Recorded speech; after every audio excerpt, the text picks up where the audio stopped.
Hey friends, all right, welcome back to Social Studies. We are on our last folk tale of this unit, and it is called All Stories Are Anansi's. Excuse me. So let's go over our vocabulary words real quick before we get into what the story's about and what I want you to listen for today, because in a minute I want to show you something on the globe too. So let's talk about this. Acknowledge, to make known or give credit.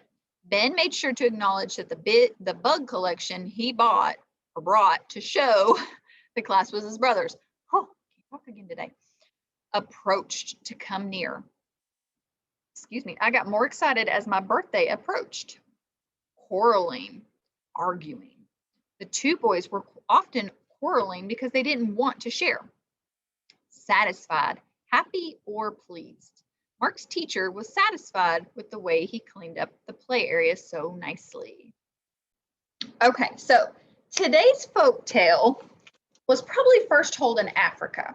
And remember, folk tales are stories that are used generation to generation. They're told over long periods of time. So like long time ago, they would tell stories to their families, and their families would tell stories, as they go on and go on and go on.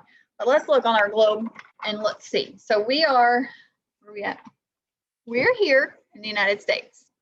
And if we travel to the continent of Africa, so here's Africa, okay, Europe's up here, here's Africa. This story is specifically in Ghana, okay? So here's Ghana, that yellow one. So we're gonna talk about this one today. Oh, I'm so excited. I actually like this one. So the story that this comes from is a tribe called the Ashanti people in Ghana. So they usually begin their stories with a message. We do not really mean that what we are going to say is true. So that means that their stories were usually fiction, okay? They're not real.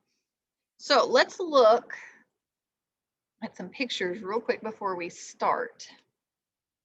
All right. So there we go. In this illustration, you can see that there is a spider. Folk tales, the characters in the stories are usually spider or animals, okay?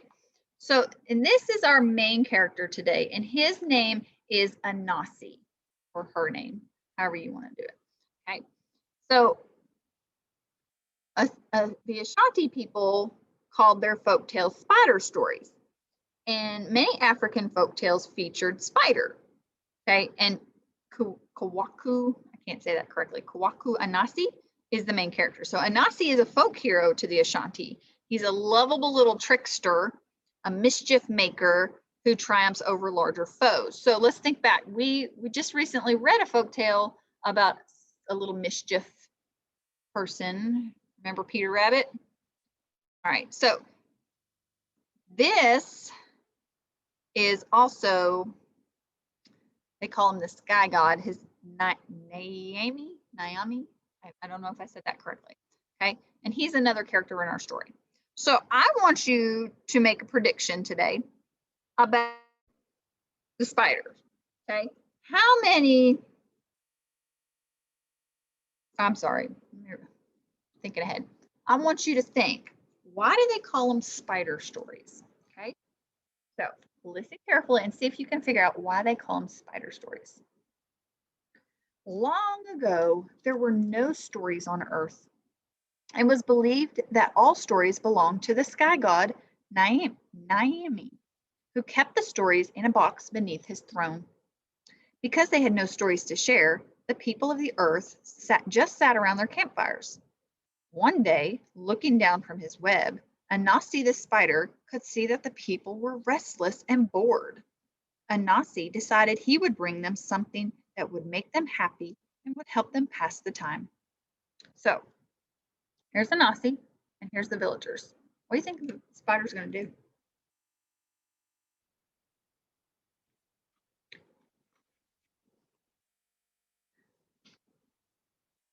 Naomi, he said, wise one, great god of the sky, will you let me have the great box where you keep the stories? I would like to take the stories to the people who live on the earth. How will give you the box of stories, said Naomi in a booming voice, but the price is high. You must bring me 3 things. Onini, the great python, ooh, that's a snake, big snake, who can swallow a goat.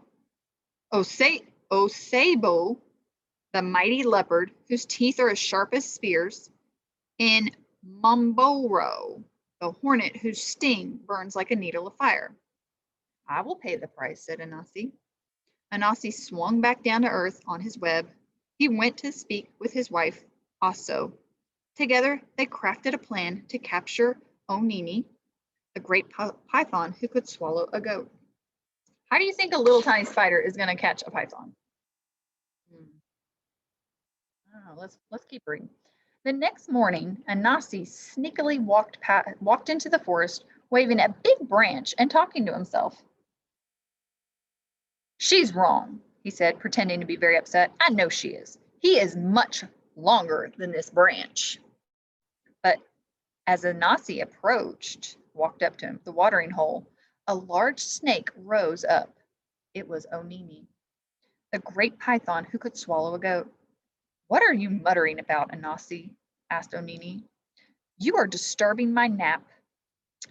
Well, I have been quarreling or disagreeing with my wife, said Anansi. She says that you are shorter than this branch, but I say you are longer.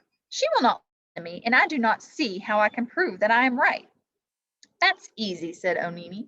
Lay your branch on the ground, and I will lie next to it. Then you shall see that I'm longer. Great Snake slithered over and lay next to Anansi's branch. It looks like you may be longer, said Anansi, still questioning, but I can't tell for sure because you're not quite straightened out. Could I straighten you out a bit? What do you think he's going to do? Certainly, said Onini. Let me fasten your tail at this end, said Anansi as he worked. That way I can really straighten you out. And also here a little lower and here by your head. Before the python realized what Anansi was up to, Anansi spun a web and used it to tie Onini to the branch. Now you are caught, said Anansi. With that, Anansi carried Onini the python to Naomi. That is one thing, said Naomi in a loud, deep voice. 2 things remain. Anansi went back to earth and began to strategize or make a plan. His next plan to catch Osebo, the mighty leopard, with teeth as sharp as spears. He dug a deep hole path Osebo used to get to the watering hole. He laid branches across the hole and covered the branches with sticks and leaves and dirt. When Anansi was satisfied that the hole was well hidden, he scurried home and went to sleep. So that means he was pleased and happy. Oh, where's the leopard now? In the hole. When Osebo came out to hunt during the night, he fell right into Anansi's trap. Anansi found him down in the hole the next morning. Osebo, said Anansi, what are you doing down in that hole? You fool, said Osebo. Can't you see that I've fallen into a trap? You must help me get out. I will see what I can do, said Anansi. Anansi found a large willow tree and bent the top of the tree over the pit. He spun 2 silk cords and used them to fasten the tree. Then he spun another silk cord and attached it to the top of the tree. This 3rd cord dangled down into the pit. Tie the cord to your tail, said Anansi. Then I will lift you up. Osebo tied the web to his tail. So you think he's going to trick him?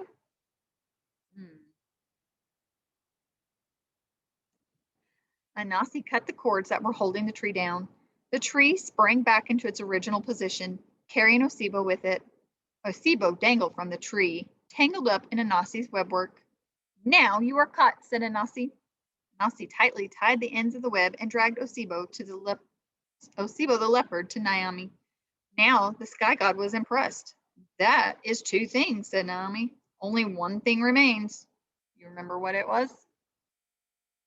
Well, let's keep. Now Anansi went back to earth to catch Momboro, the hornet whose sting burned like a needle of fire. He cut a gourd from a vine and hollowed out the inside. Then he filled the gourd with water and went to the nest where Momboro, the hornet, made his home. Anansi poured some of the water in the gourd over his own head. Then he dumped the rest of the water on the hornet's nest. Maboro, the hornet, came out, buzzing angrily. He saw Anansi standing nearby, holding a leaf over his head. So why do you think Anansi poured water in the gourd and then held the leaf above his head? Let's keep going. Oh my, said Anansi. The rainy season seemed to have come early this year, and it looks like you have no shelter from the rain. Why don't you take shelter in my gourd until the rain goes away? Oh, is he about to trick him? Yep. Thank you, Anansi, said Boro as he flew into the gourd. You're welcome, said Anansi as he closed up the opening in the gourd with his leaf and fastened the leaf with his finest, most intricately web yet. Now you are caught, said Anansi. Anansi proudly carried Boro the hornet to Naomi. I can't say these names, Naomi. That is the last thing, proclaimed Naomi. You have succeeded. Anansi, where many before you have failed, you have paid the price. Then Naomi called out in a voice like thunder, listen to me. Anansi has paid the price for stories of the sky god, and I do hereby give the stories to him. From this day forward, all of the stories belong to Anansi. What's she going to do with the stories, or what's he going to do with the stories? Yeah. Whenever someone tells one of these stories, he or she must acknowledge that it is an Anansi's tale. So that means he's going to give credit to him. Anansi took the box of stories back to Earth and shared them with the people. They were grateful for the stories and told them over and over to their children and to their children's children, who told them to their children, and so on. Even to this day, these stories are known as spider stories. At the end of many spider stories, the storyteller often says, this is my story which I have related. If it be sweet or if it be sweet, take it elsewhere and let it come back to me. So, now that I've told you the story, you have to help keep it alive by telling others the story as well. All right, friends, let's start talking about our story. Okay, so did your prediction come true about why it was called Spider Stories? Okay, who is the main character of the story? Anansi. And what kind of animal is he? Spider. Why does Anansi want the box of stories? To give to the people to tell. Who does Anansi trick first? The python Onini. Who does Anansi trick next? The leopard Osibo. And who does he trick last? The hornet, the one I can't say the name for, Moboro. So how does a small spider catch animals that are much stronger? He outsmarts them and tricks them. Who gives Anansi the box of stories? Naomi.